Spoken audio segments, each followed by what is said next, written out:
আর ৩ মাস পরেই রেসিডেন্সি পরীক্ষা। শেষ সময়ে একটি গোছানো প্রস্তুতি আপনাকে নিয়ে যেতে পারে আপনার সাফল্যের আরও এক ধাপ কাছে। রেসিডেন্সি পরীক্ষার একটা বড় সমস্যা হচ্ছে ফ্যাকাল্টি সহ ৬ থেকে ৭টি সাবজেক্ট একসাথে পড়ে মাথায় নিয়ে পরীক্ষার হলে যেতে হয়। সেজন্য আমাদের যেটা করতে হবে, একটা স্ট্র্যাটেজিক ওয়েতে আগাতে হবে।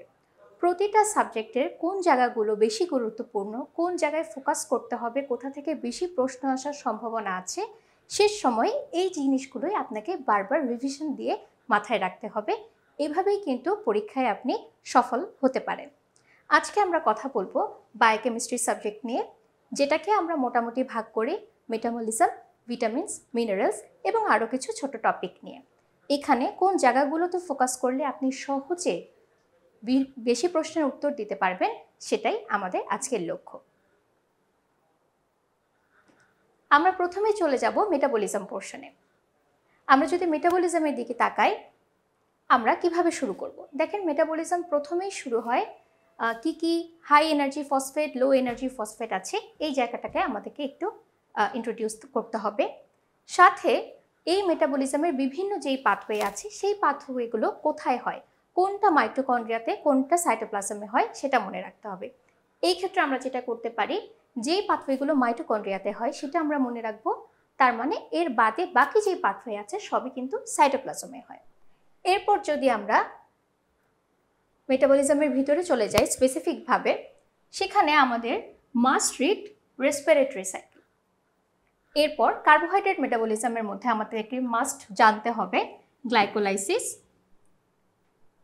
Gluconeogenesis, HMP shunt.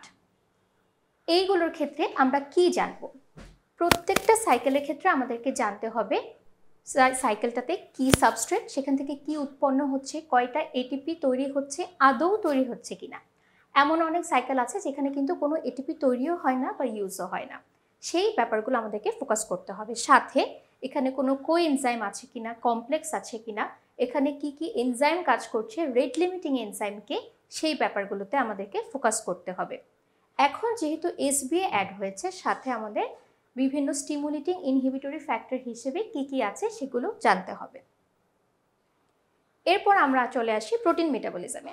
প্রোটিন মেটাবলিজমে আমাদেরকে মাস্ট জানতে হবে অ্যামোনিয়ার metabolism, urea cycle, ketone body metabolism, এবং তিনটা জিনিসের সোর্স এবং ফেট আমাদেরকে জানতে হবে। একটা হচ্ছে অ্যাসিটাইল কোয়ে, একটা হচ্ছে অ্যামোনিয়া, এবং আরেকটা হচ্ছে পাইরুভেট। এই তিনটার সোর্স এবং ফেট থেকে প্রচুর পরিমাণে প্রশ্ন আসে। এরপর আমরা চলে যাব লিপিডের ক্ষেত্রে। লিপিডের ক্ষেত্রে আমাদেরকে জানতে হবে লাইপোলাইসিস এবং লিপোপ্রোটিন মেটাবলিজম। অর্থাৎ লিপোপ্রোটিনের মধ্যে যেই 4টা লিপোপ্রোটিন আছে, কাইলোমাইক্রন, ভিএলডিএল, এলডিএল, এইচডিএল, এগুলোর কম্পোজিশন কি, অরিজিন কোথায়, এবং এগুলোর মেটাবলিজমে যে স্যালিয়েন্ট ফিচার আছে সেই ব্যাপারটা আমাদেরকে জানতে হবে। এর পরের পোর্শনে আমাদের আছে ভিটামিনস এবং মিনারেল। ভিটামিন থেকে আমরা কি জানবো? প্রথমেই ভিটামিনের দুটো পোর্শন, যেখানে 1 নম্বর ওয়াটার সলিউবল আর 2 নম্বর হচ্ছে ফ্যাট সলিউবল ভিটামিনস। তাহলে কারা ওয়াটার সলিউবল, কারা ফ্যাট সলিউবল, সেটা আমাদেরকে জানতে হবে।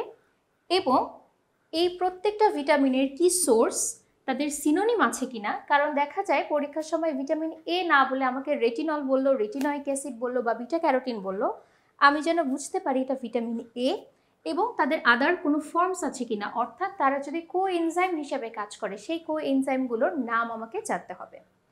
এরপর প্রতিটা ভিটামিনের function, deficiency disorder, toxicity feature. সব ভিটামিন কিন্তু টক্সিসিটি করে না। তাহলে কারা টক্সিসিটি করে, কারাদের হাইপারভিটামিনোসিস হচ্ছে, কোন কোন ভিটামিনগুলোর ডেফিসিয়েন্সি ডিসঅর্ডার বেশি কমন। যেমন আমরা যদি বলি এখানে vitamin A, vitamin D, fat soluble ভিটামিনের মধ্যে এখান থেকে সবচেয়ে বেশি প্রশ্ন হয়। ভিটামিন ডি থেকে যদি আমরা বিগত বছরের প্রশ্নের দিকে তাকাই, ভিটামিন ডি থেকে প্রচুর প্রশ্ন হয়, ভিটামিন এ থেকে প্রচুর প্রশ্ন হয়। এবং ওয়াটার সলিউবল ভিটামিনের দিকে যদি আমরা তাকাই, ভিটামিন বি এবং ভিটামিন সি থেকে, বি এর যেহেতু অনেকগুলো ফর্ম আছে, বি থেকে ছোট ছোট কোয়েশ্চেন হয়। সি এর ফাংশন কি, সি এর অভাবে কি হয়, সেখানে স্কারভিতে কি কি স্কেলেটাল ফিচার্স পাওয়া যায়, এভাবেও কিন্তু আমাদের প্রশ্ন আসে।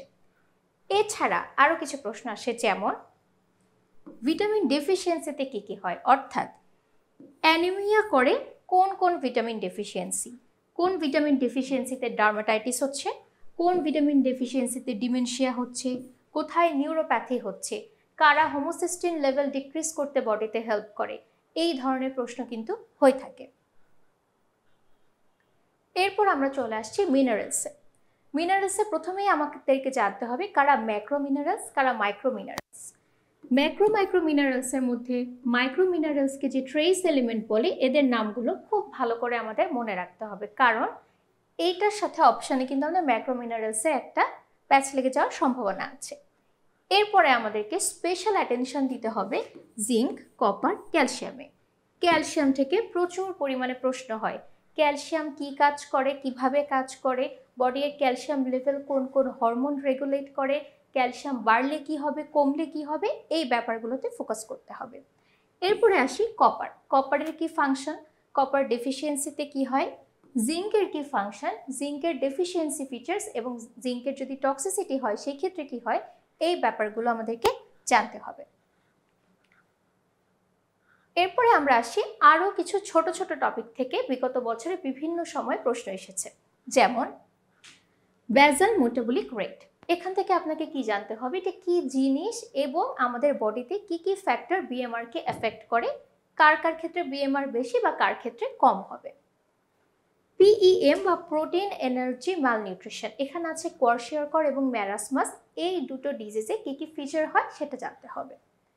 এরপরে বিভিন্ন বডিতে রিডিউসিং সাবস্টেন্স বা ইউরিনের রিডিউসিং সাবস্টেন্স হিসাবে কারা কাজ করে, পোস্ট ট্রান্সলেশনাল মডিফিকেশনে কি কি স্টেপ আছে, আমাদের প্রোটিনের যেই স্ট্রাকচার এবং প্রোটিনের স্ট্রাকচারের ডিন্যাচুরেশন কিভাবে হয়, এই ব্যাপারটা থেকে বিগত বছরগুলোতে বিশেষ করে রিসেন্টলি বেশ কিছু প্রশ্ন এসেছে।